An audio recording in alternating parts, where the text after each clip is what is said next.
최근 춘천시가 버스 완전 공영제 도입을 선언했죠. 성공적인 도입을 위해서는 어떻게 해야 할까요? 네, 춘천시보다 먼저 버스 공영제를 성공적으로 시행하고 있는 사례를 통해 버스 공영제 도입의 조건을 알아봤습니다. 양진호 기자입니다.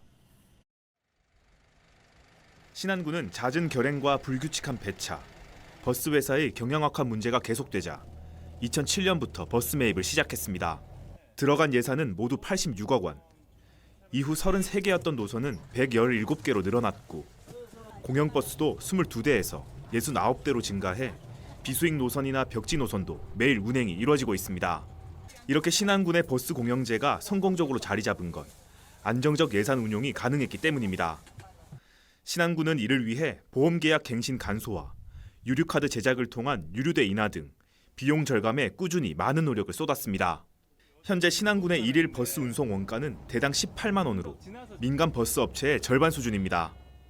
저희들이 일반 민간 업체하고 비교를 해보면 대당 운송 원가가 민간 기업 같은 경우는 1억 2천에서 1억 5천 정도 되는데 저희들은 연간 대당 운송 원가 6,500이에요. 2분의 1 수준에서 상당한 그 효과를 보고 있다. 그렇게 말씀드릴 수가 있겠습니다. 결국 춘천시가 가장 우선 해결해야 할 것은 이 같은 효율적인 운영 시스템 마련입니다. 춘천시 일일 버스 운송 원가는 대당 48만 원으로 신안군의 2배가 훌쩍 넘습니다. 시가 지난해 업체에 지급한 시내버스 지원금만 130억 원.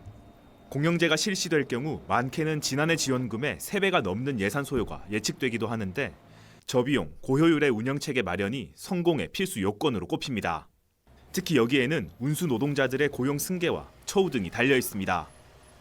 근로자들의 처우에 대한 이런 문제도 마무리해야 될 것이고 또 나름대로 일일 2교대에 대해서 또 거기에 대한 충분한 운행 시간 이런 것도 충분히 검토가 돼서 문제는 신안군이 완전 공영제에 돌입한 게 2013년이라는 점입니다. 2007년 버스 매입 시작 후 무려 6년이 걸린 건데 당장 내년 계획안 마련을 예고한 춘천시가 충분한 연구를 할 수 있을지를 두고 우려의 목소리가 많습니다. 공영제 도입을 앞둔 충남 당진시 역시 일찌감치 관련 연구 용역을 실시했고 현재 운영체계와 노선 개편에 나섰습니다. 그럼에도 버스업체 인수 과정이 쉽지 않을 전망인데 노선과 영업권, 경영권 등 무형자산을 어떻게 평가하느냐가 가장 큰 걸림돌입니다. 시민들의 열망이 되었을 경우에는 어떠한 리스크가 있다 하더라도 당진 여객이나 이런 데다가 돈을 다 퍼주고라도 받아와야 된다. 이런 식의 압력이 작용하기 때문에 오히려 공익에 해가 될 가능성도 매우 높다. 그래서 매우 조심스러운 형국이다. 이렇게 얘기할 수 있습니다. 도입까지 길게는 5년 이상 걸릴 것으로 예상되는 춘천시의 버스 완전 공영제. 성공적인 시행을 위해선 도입 절차와 방안에서부터 향후 운영 시스템 마련까지 치열한 고민과 연구가 필요해 보입니다. 헬로티비 뉴스 양진호입니다.